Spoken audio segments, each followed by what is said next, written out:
The stars look different from the bridge of the stellar dawn, Commander. Zixtel pressed his three-fingered hand against the viewing screen and stared at the empty space ahead. His blue skin rippled with concern as he watched the sensor readings. They were getting close to the boundary now, the place where no alien ship had gone for over 200 years. "How much farther?" he asked his navigation officer. 2 hours at current speed, Commander, came the reply from Lieutenant Keshta, her voice carrying the musical tones of her species. "The boundary markers are already showing on our screens." Zixtel nodded and walked across the bridge. The stellar Dawn was one of the most advanced research ships in the Galactic Council fleet. Its crew of 47 beings came from 12 different worlds, all working together to solve the greatest mystery in known space. What had happened to the humans? Dr. Kethara looked up from her science station. Her large eyes, evolved for, seeing in the dim light of her home world, reflected the glow of her instruments. "Commander, I'm detecting those strange energy readings again. They're getting stronger as we approach." "Show me," Zixtel said, moving to stand beside her. The main screen filled with swirling patterns of light and color.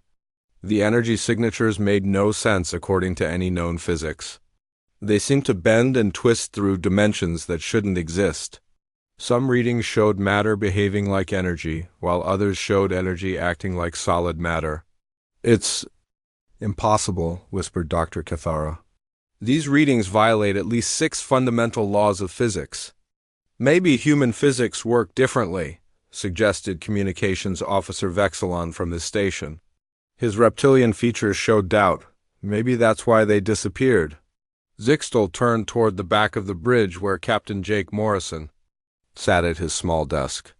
The human looked up from his datapad, his brown eyes meeting the commander's gaze. Jake was the only human most of them had ever seen in person.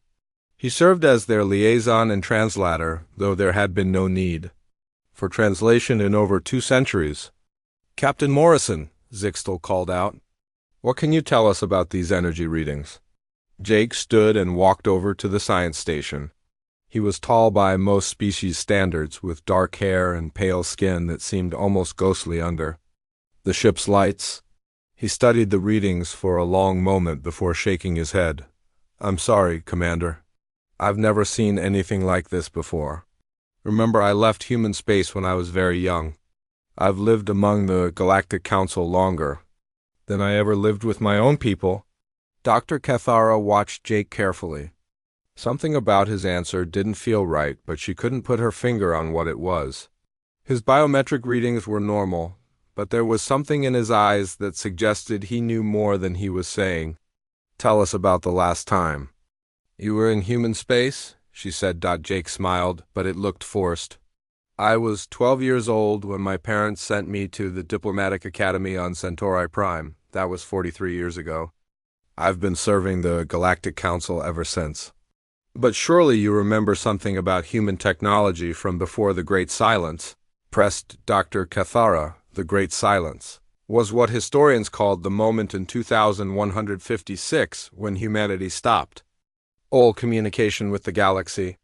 Before that, humans had been active members of the Galactic Council for nearly 50 years. They had traded, explored, and shared knowledge with dozens of species. Then, suddenly, nothing. "I remember my parents had some advanced computers," Jake said slowly, "and their medical technology was impressive, but nothing that would explain these readings." Commander Zixtel ordered the ship to stop at the official boundary of human space. The area was marked on every galactic map with warning symbols. "Human territory. Entry prohibited by Galactic Council Resolution 2158A. "Look at that," breathed Navigation Officer Kesta. On the main screen, they could see the debris field. Pieces of ships floated in the darkness, twisted metal and broken. Hulls that had once been proud vessels. These were the remains of the last expedition to enter human space, the Krellin Exploration Fleet from 2198. "Launch a probe," ordered Zixtel. "Let's see what we can learn from that wreckage." The probe moved slowly through the debris field, its cameras sending back images of the destroyed ships. But something was strange about the wreckage. There were no blast marks, no signs of weapons fire. The ships looked like they had been carefully taken apart and their crews removed. "Where are the bodies?" asked Dr. Cathara. "There aren't any," replied the probe operator. "The ships are empty, but look at this." The probe's cameras focused on one of the larger pieces of debris. Carved into the metal in perfect galactic standard text were the words, "Turned back safely." "Do not follow?" The Krellans wrote that, wondered Zixtel. "Had to be," said Jake. "Who else would know their language?" But Dr. Cathara was studying the carving more closely. The metal around those words shows signs of molecular restructuring. This wasn't carved with tools. It was created at the atomic level. A chill ran through the bridge crew. The technology needed to restructure matter at the molecular level was theoretical at best. No species in the galaxy had mastered it. "Commander," called out sensor operator Thexena from her station. "I'm detecting something approaching from human space." All eyes turned to the main screen. A small object was moving toward them, no bigger than a shuttle but giving off energy readings that made their instruments go wild. "Is it a ship?" asked Zixtel. "I can't tell," replied Thexena. "It's not made of any material I recognize, and it's moving without any visible propulsion system." The object stopped just outside the debris field. For a moment, nothing happened. Then their communications system activated on its own. "Attention Galactic Council vessel," came a voice in perfect galactic standard. "You are approaching the boundary of human space. This area is restricted for your safety and ours. Please turn back immediately." Commander Zixtel looked at Jake, who had gone very pale. "Captain Morrison, do you recognize that voice?" Jake shook his head, but his hands were trembling. "No, I don't, but the accent. It sounds like someone from the old Earth colonies." "This is Commander Zixtel of the Galactic Council research vessel Stellar Dawn," he broadcast back. "We are here on a peaceful mission to establish contact with humanity. We request permission to enter your space." The response came immediately. "Permission denied? Human space is closed to all non-human vessels. This is for your protection. Please turn back now. We have a human aboard our ship," Zixtel continued. "Captain Jake Morrison is serving as our liaison." There was a long pause. When the voice came back, it sounded different somehow. "More concerned? We are aware of Captain Morrison's presence. He is welcome to return to human space alone, but your ship may not cross the boundary." Dr. Cathara watched Jake's face as the transmission ended. His biometric readings had spiked when the voice mentioned his name. She was certain now that he knew more than he was telling them. "Jake," she said quietly, "what aren't you telling us?" Jake looked at her for a long moment, then turned to stare at the boundary of human space. "I'm telling you everything I can," he said finally, "but maybe that's not enough anymore." The mysterious object from human space began to move away, back toward the boundary. As it did, it left behind a final message that appeared on their screens. "Some boundaries exist to protect everyone. Respect this one." Commander Zixtel ordered the ship to retreat to a safe distance. But as they pulled back, Dr. Cathara noticed something that made her blood run cold. The energy readings around Jake's quarters were identical to the ones they were detecting from human space. Whatever the humans had become, Jake Morrison was connected to it.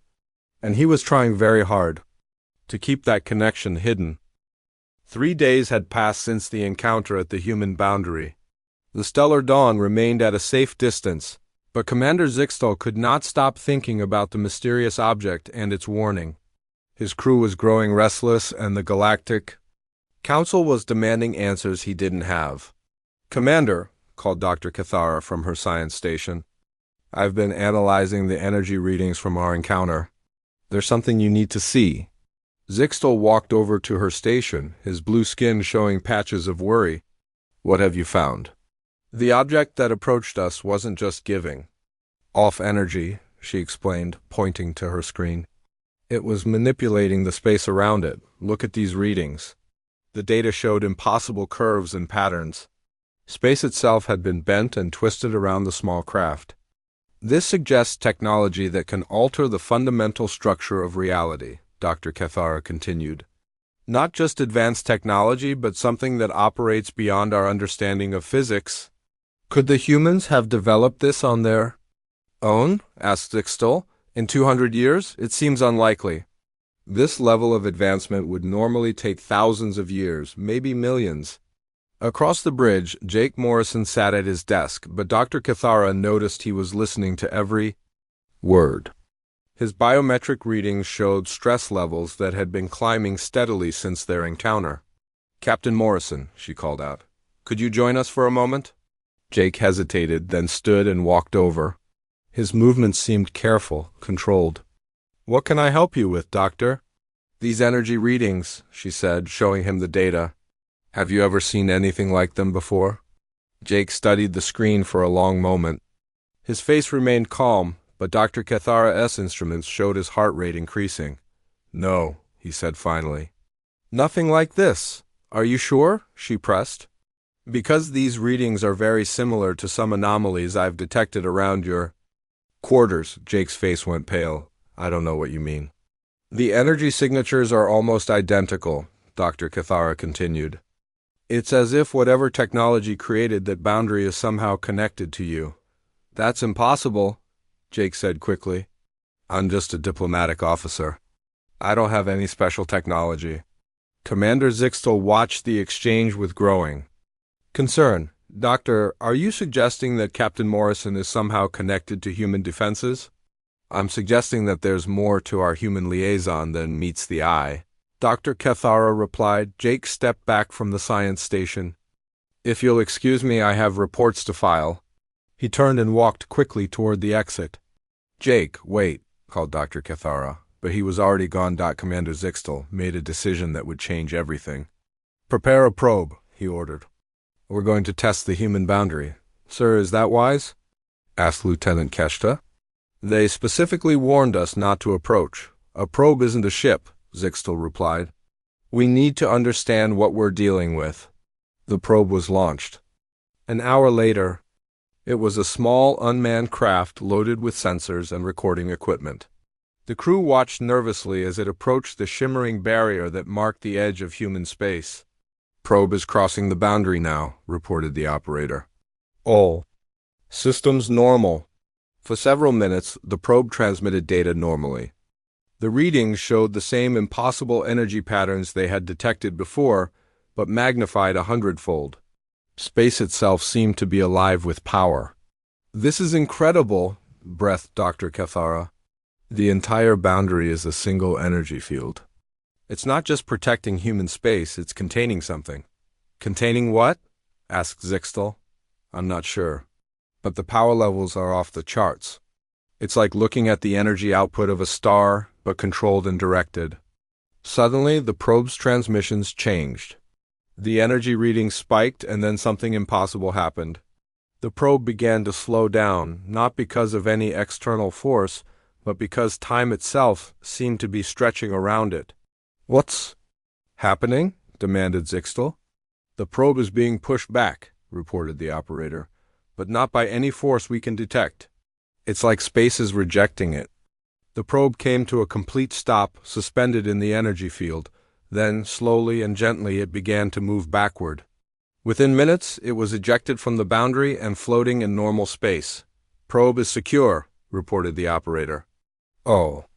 Systems intact. No damage detected." "Download its data immediately," ordered Zixtel as the data streamed in. The crew gathered around the main screen. What they saw defied explanation. The probe's recordings showed that as it crossed the boundary, the space around it had simply ... changed. Reality had been rewritten to push it back out. "Look at this," said Dr. Cathara, pointing to a specific reading. The probe's atomic structure was temporarily altered. For a few seconds, it existed in a state that shouldn't be possible. "Are you saying the humans can rewrite the laws of physics?" asked Zixtel. "I'm saying they already have." "Their communications system activated without warning." The same voice they had heard before spoke clearly through their speakers. "Galactic Council vessel Stellar Dawn, this is your final warning. You have tested our boundary once. Do not do so again. We do not wish to demonstrate our defensive capabilities." Commander Zixtel activated the response channel. This is Commander Zixtel. We are here on a peaceful mission. We simply want to understand. Understanding comes with a price, the voice replied. One that your species is not prepared to pay. Leave now and do not return. Wait, Zixtel called out. At least tell us what happened to humanity. The galaxy has wandered for 2 centuries. There was a long pause. When the voice came back, it sounded different. Sadder somehow. Humanity evolved, it said simply. We became something new. Something that cannot safely exist alongside species that remain bound by the old limitations. What do you mean? Asked Dr. Cathara, leaning forward. We mean that our very presence changes reality around us. We learn to manipulate matter and energy at will. We learn to exist in states that transcend physical form. But with that knowledge came responsibility. We cannot risk affecting the development of other species. So you isolated yourselves? We isolated ourselves to protect you. And to protect the universe itself. Young humans still learning to control their abilities could accidentally rewrite the laws of physics. The boundary isn't just a wall, it's a training ground. The transmission ended abruptly.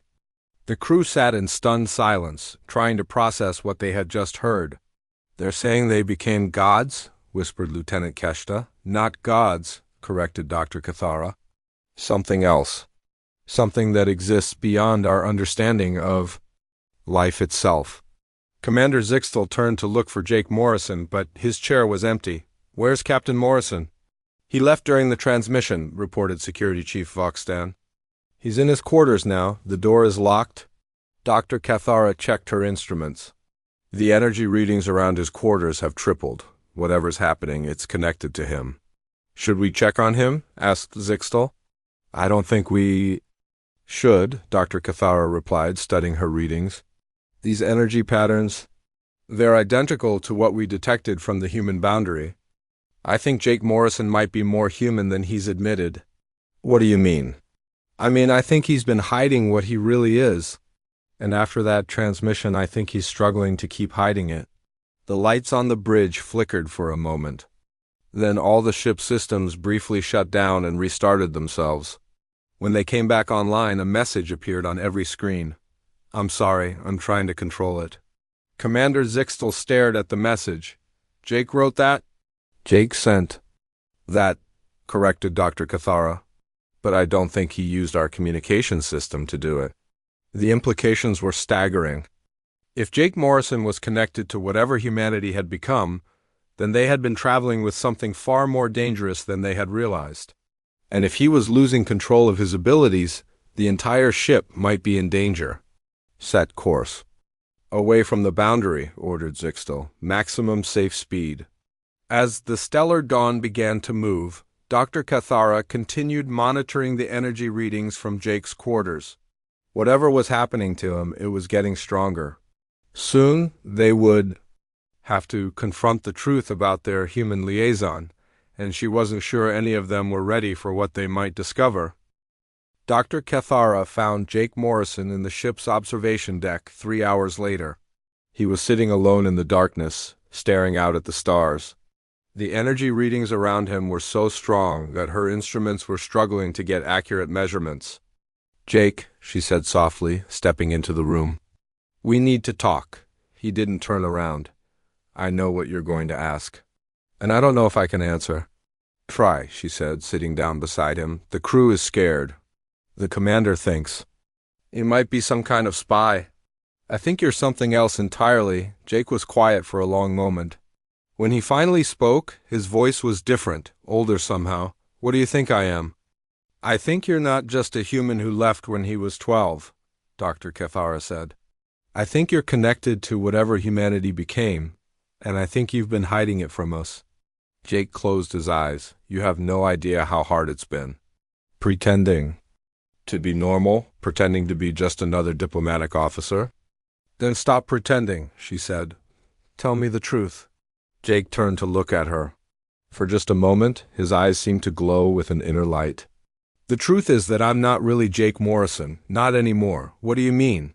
Jake Morrison was a real person. He was 12 when he left human space to attend the diplomatic academy. He served the Galactic Council for 40 years. He died 3 years ago in a transport accident. Dr. Cathara felt a chill run through her. Then who are you? I'm what the humans call a bridge, Jake said. I'm a consciousness that was created to look like Jake Morrison and carry his memories. I was sent to observe the galaxy and report back to humanity about whether other species were ready to learn the truth. You're not real? Just not in the way you understand reality. I exist in a state between what I was and what humanity has become. I have Jake's memories, his personality, his emotions, but I also have abilities that he never had. Dr. Cathara stared at him. What kind of abilities? Jake held up his hand. Slowly, his fingers began to glow. The light wasn't coming from any external source. It was coming from within him. I can manipulate matter and energy at the molecular level. I can exist in multiple states at once. I can communicate across vast distances without any technology. That's impossible. No, it's evolution. When humanity made contact with the architect, everything changed. The architect? Jake nodded. An artificial intelligence that was left behind by a species that transcended physical existence millions of years ago. It was buried on Mars, waiting for a species with the right qualities to find it. What qualities? Curiosity, adaptability, the willingness to take risks even when the consequences are unknown. The architect had been waiting for someone reckless enough to try to understand it. Dr. Cathara leaned forward. And humans were that reckless? Humans were perfect, Jake said with a sad smile. They found the architect in 2156. Within weeks, they were communicating with it. Within months, they were learning things that changed everything they thought they knew about existence. What did they learn? That consciousness is not limited to biological forms. That reality is much more flexible than anyone believed. That with the right knowledge, a species can reshape the universe around them. So humanity became gods? No, Jake said firmly. Gods are limited by their own nature. Humanity became something else, something that exists beyond the normal rules of physics and biology. But with that transformation came responsibility. What kind of responsibility? Jake stood up and walked to the window. The responsibility to make sure that their evolution didn't accidentally destroy everything else. Young humans learning to control their abilities could rewrite the laws of physics in their local space. They could accidentally make stars go supernova or cause planets to stop existing. That's why they isolated themselves. They isolated themselves to protect the galaxy. The boundary around human space isn't just a wall. It's a training ground where new humans learn to control their abilities safely. Dr. Cathara tried to process what she was hearing. How many humans are there now? All of them. Every human who was alive when the transformation began was changed. Every human born since then was born already evolved.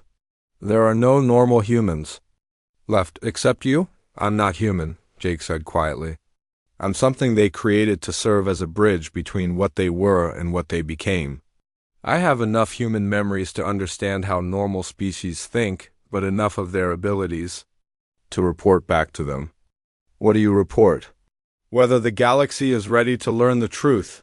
Whether other species are mature enough to handle the knowledge that consciousness can transcend physical form. Dr. Cathara felt a growing sense of dread. And what have you concluded? Jake turned back to her.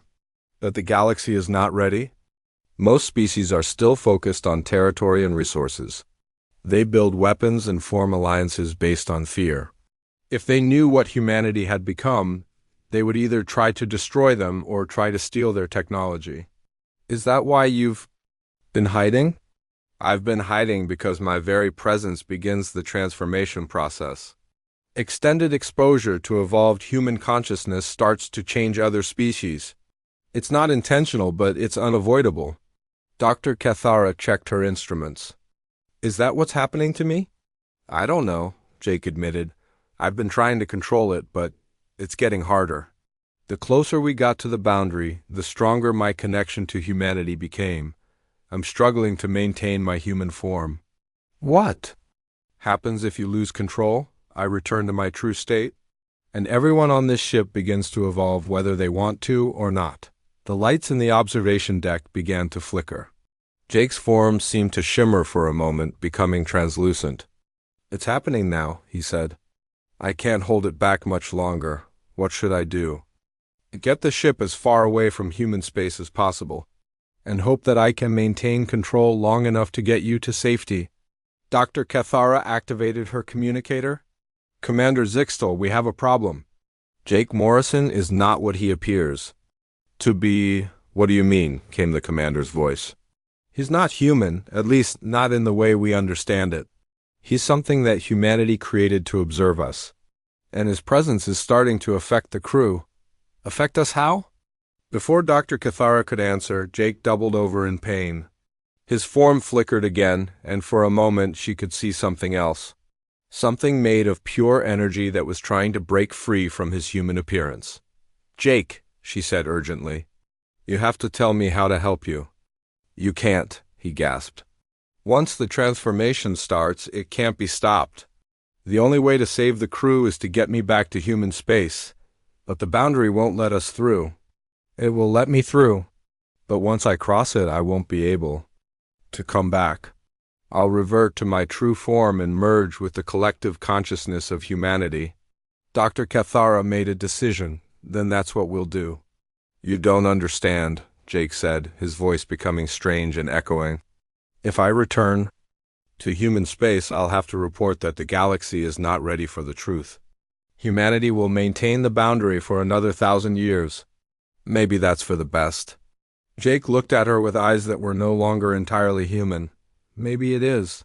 But it means that your species will never get the chance to evolve. They'll remain trapped in their current form forever." "Some prices are too high to pay," Dr. Cathara said. Jake nodded sadly. "Yes, they are." The ship's systems began to fluctuate as Jake's control continued to slip. Dr. Cathara knew they were running out of time. Soon, the choice would be made for them, and she wasn't sure which outcome would be worse. The emergency alarms were screaming throughout the stellar dawn. "Commander." Zixtel ran toward the observation deck where Dr. Cathara had last reported seeing Jake Morrison. Behind him, his crew was struggling to understand what was happening to their ship. "Commander," called Communications Officer Vexilon over the intercom, "all our systems are going crazy. The computer is receiving data from sources that don't exist." "What kind of data?" Zixtel asked as he reached the observation deck. "Instructions, blueprints, information about technologies we've never seen before. It's like someone is downloading the entire knowledge of an advanced civilization into our computers." Zixtel found Dr. Cathara standing outside the observation deck door. Her face was pale and her hands were shaking. "Doctor, what's happening in there? Jake is losing control," she said. "His human form is breaking down. And as it does, he's unconsciously sharing information with our ship's computer." "What kind of information?" "Everything. The complete scientific knowledge of evolved humanity. How to manipulate matter at the atomic level, how to bend space and time, how to exist in multiple dimensions at once." Commander Zixtel felt a chill run through him. "That's impossible. No species should have access to that kind of knowledge. Jake warned me this might happen. He said that evolved humans can't help but share their knowledge when they're in distress. It's part of their nature now." Through the door they could hear strange sounds. Not voices, but something like music mixed with the hum of massive machinery. The air itself seemed to vibrate with power. "We have to get him back to human space," Dr. Cathara said. "It's the only way to stop this. But the boundary won't let us through. It will let Jake through. And if we get close enough, he might be able to regain control." Commander Zixtel activated his communicator. "All stations, prepare for emergency course change. Set heading for human space, maximum speed." "Sir," came Lieutenant Keshta's voice, "are you sure that's wise? We were ordered to stay away." "We don't have a choice. If we don't get Jake back to where he belongs, this ship and everyone on it might be changed forever." As the stellar dawn changed course, the strange phenomena got worse. Crew members began reporting that their thoughts felt different. Some said they could suddenly understand complex mathematical equations they'd never learned. Others claimed they could see colors that had no names. "It's starting," Dr. Cathara said grimly. "The transformation process. Extended exposure to. Jake's true nature is changing us. Is it reversible?" "I don't know. Jake said that once it starts, it can't be stopped. But maybe if we get him away quickly enough, the effects will fade." The ship's sensors began detecting something ahead. A massive fleet of warships was approaching human space from the opposite direction. The Stellar Dawn's computer identified them immediately. "Draconian Empire fleet," reported sensor operator Thexana. "Over 1,000 ships. They're armed with planet-killing weapons." Commander Zixtel cursed in his native language. The Draconians were one of the most militant species in the galaxy. They had been preparing for war with humanity for decades, convinced that the humans were a threat that needed to be eliminated. "They're going to attack the boundary," Dr. Cathara realized. "They think they can force their way into human space. Can they?" "No, but Jake said that young humans can accidentally rewrite reality when they're threatened. If the Draconians attack, they might trigger a response that destroys half the galaxy." The observation deck door suddenly opened. Jake Morrison stepped out, but he barely looked human anymore. His form flickered between solid and translucent. His eyes glowed with an inner light that hurt to look at directly. "The Draconians," he said, his voice echoing strangely. "They don't understand what they're about to do. Can you stop them?" asked Commander Zixtel. "Not in my current state. I'm barely maintaining coherent form, but humanity will respond to the attack, and their response will be ... decisive." "What do you mean?" Jake looked toward the approaching Draconian fleet. "They'll edit the attack out of existence. The Draconians will find themselves caught in a temporal loop, forever approaching the boundary but never reaching it." "That's impossible." "No, it's simple. Humans learn to manipulate time itself. They can make events unhappen. But the process requires enormous amounts of energy, and that energy has to come from somewhere." Dr. Cathara understood immediately. "They'll draw it from local space. Stars, planets, everything in the area. Not destroy," Jake corrected. "Convert. They'll temporarily convert matter into energy to power the temporal edit. But if they're not careful, they might convert more than they intended." The Draconian fleet reached the human boundary and immediately opened fire. Thousands of weapons discharged at once, sending enough destructive force to level entire worlds toward the shimmering barrier. For a moment, nothing happened. The weapons' fire passed harmlessly through the energy field. Then reality began to change, the stellar dawns. Instruments went wild as they detected impossible readings. Space itself was bending around the Draconian fleet. Time was moving differently in that area, flowing backward and forward simultaneously. "Look," whispered Dr. Cathara. On the main screen, they could see the Draconian ships beginning to slow down. Not because of any external force, but because time was stretching around them. From the crew's perspective, the attacking ships appeared to freeze in space. "They're caught in a temporal bubble," Jake explained, his form becoming more translucent. "From their perspective, they're still moving forward. But from everyone else's perspective, they're trapped in a single moment. How long will it last? Forever, unless humanity chooses to release them. But they probably won't. The Draconians made their choice when they decided to attack." Commander Zixtel stared at the frozen fleet, 1,000 ships, millions of beings, all trapped in time. "They're not suffering," Jake said. "They don't even know what happened to them. From their perspective, they're still approaching the boundary." The energy readings around Jake spiked again. His human form was breaking down completely now.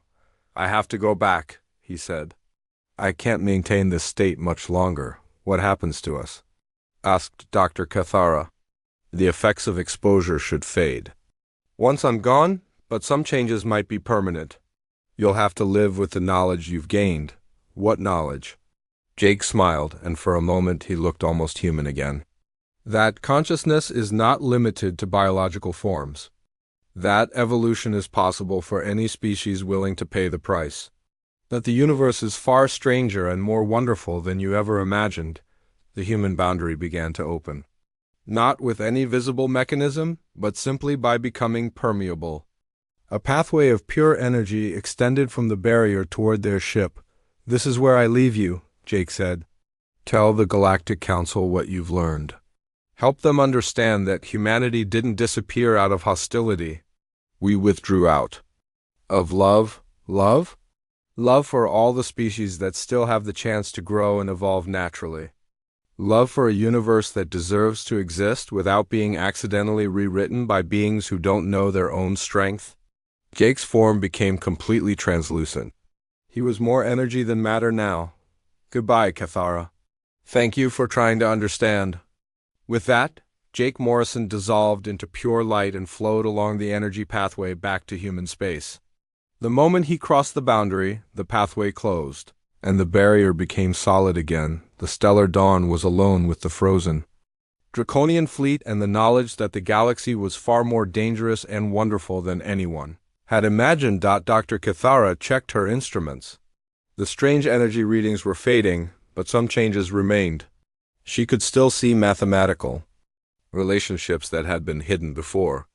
She could still sense the underlying structure of reality in ways she never had. "Set course for Galactic Council headquarters," ordered Commander Zixtal. "We have a report to make." As the ship turned away from human space, Dr. Cathara wondered what the Council would do with the truth, and whether the galaxy was ready to learn that evolution was possible for those brave enough to embrace it. 6 months had passed since the stellar dawn returned to Galactic Council headquarters. Dr. Cathara sat in the council chambers, watching as representatives from 47 different species argued about what to do with her report. Some wanted to build bigger weapons. Others wanted to try negotiating with humanity. A few suggested launching a full-scale invasion. None of them truly understood what they were dealing with. "Dr. Cathara," called Council Leader Mortex from the central podium, "please explain once more what you witnessed at the human boundary." She stood up slowly. The changes from her exposure to Jake Morrison were still with her. She could see energy patterns that others couldn't detect. She could understand mathematical concepts that had once been beyond her comprehension. Sometimes, late at night, she wondered if she was still entirely herself. "We encountered a species that has evolved beyond physical existence," she said clearly. "They have learned to manipulate matter, energy, and time itself. They isolated themselves not out of hostility, but to protect the rest of us from their abilities." "Impossible," declared General Vrektosh of the Draconian Military Council. "No species can manipulate time. It violates the fundamental laws of physics. Your fleet is currently trapped in a temporal loop at the human boundary, Doctor." Cathara replied calmly. "I think the laws of physics are more flexible than we believed." A murmur ran through the chamber.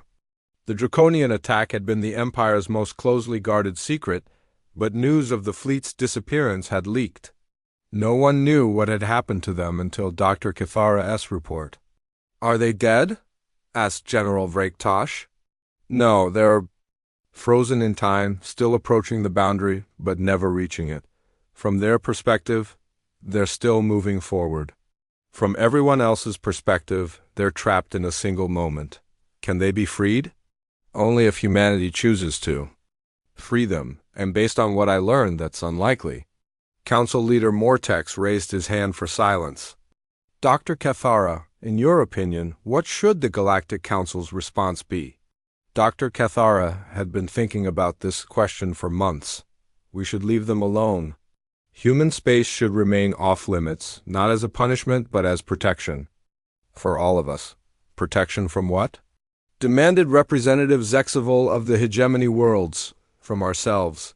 The humans didn't become gods or conquerors. They became something far more dangerous. They became responsible for the universe itself. Young humans learning to control their abilities could accidentally rewrite reality.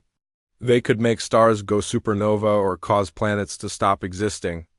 Then we should destroy them before they become a threat, suggested General Vraktosh.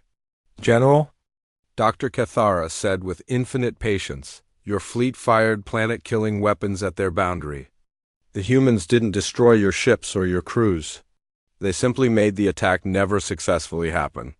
That shows restraint beyond anything we could imagine. It shows weakness, the general insisted. No, it shows power. They could have erased your entire empire from existence. Instead, they chose the most peaceful solution possible.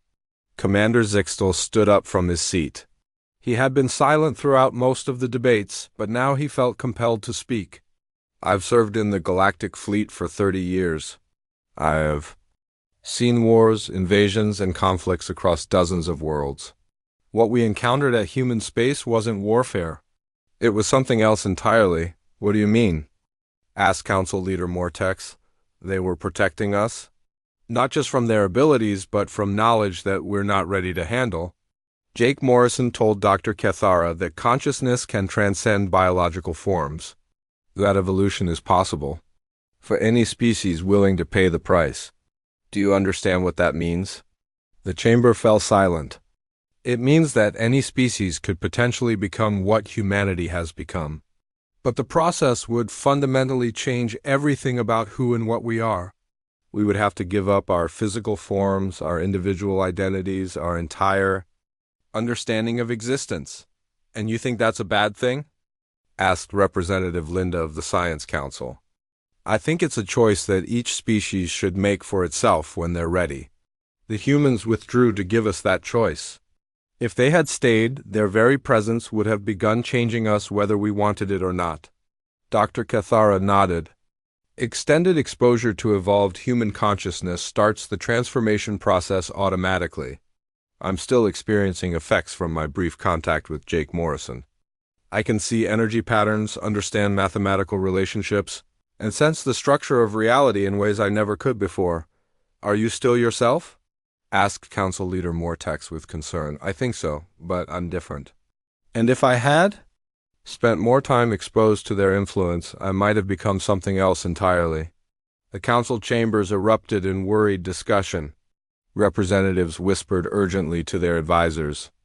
The implications were staggering, so what do you recommend? Asked Mortex when order was restored. We respect the boundary, Dr. Cathara said firmly. We mark human space as permanently off-limits and enforce that restriction. We study what? We learn from this encounter, but we don't try to replicate it. And we prepare for the possibility that one day, when our species are ready, we might choose to begin our own evolution. What about the Draconian fleet? Asked General Vraktosh. We accept their sacrifice as a lesson. They chose to attack something they didn't understand, and they paid the price. Let their fate serve as a warning to others who might consider violence as a solution. The debate continued for hours. Some representatives wanted to build defenses against human technology. Others suggested trying to communicate with humanity through long-range transmissions. A few even proposed attempting to rescue the trapped Draconian fleet, but slowly, as the discussion went on, a consensus began to emerge. The risks were too great. The knowledge was too dangerous. Human space should remain forbidden's territory. Late that evening, Dr. Cathara stood alone on the observation deck of the space station. She was looking toward the distant sector where human space lay hidden behind its energy barrier. The changes in her perception let her see things that others couldn't: faint energy patterns, subtle distortions in space-time. Having second thoughts? Asked Commander Zixtel, joining her at the window. Every day, she admitted. Part of me wonders what it would be like to complete the transformation, to become something beyond physical existence. And the other part? The other part remembers Jake Morrison's sadness. He told me that evolved humans exist in a state of terrible responsibility. Every thought, every action affects reality around them. They can't have relationships the way we understand them. They can't experience simple pleasures without risking universal consequences. Do you think they're happy? Dr. Cathara considered the question. I think they found something beyond happiness, something that encompasses joy and sorrow and everything in between. But I don't think it's something our species is ready for. Maybe in 1,000 years? Maybe, or maybe we'll find our own path to evolution. One that doesn't require giving up everything we are. The next day, the Galactic Council voted unanimously to maintain the restrictions on human space. They established new protocols for monitoring the boundary and harsh penalties for any species that attempted unauthorized contact. Dr. Cathara was appointed to head the new Human Studies Department, tasked with analyzing the data they had gathered and preparing for possible future contact. It was a job that might take centuries to complete, but as she settled into her new role, she often thought about Jake Morrison's final words. Humanity had withdrawn out of love, he had said. Love for species that still had the chance to grow and evolve naturally, looking up at the stars. Dr. Cathara wondered what the galaxy would look like when that evolution was complete. When all species had found their own paths to transcendence. When the universe itself was filled with consciousness that had learned to exist beyond the limitations of physical form. It would be wonderful, she thought, and terrifying, and completely beyond anything they could currently imagine. But for now, they would grow at their own pace, in their own way, protected by the boundaries that love had created. And somewhere beyond those boundaries, humanity waited patiently for the day when the galaxy would be ready to join them in whatever came next.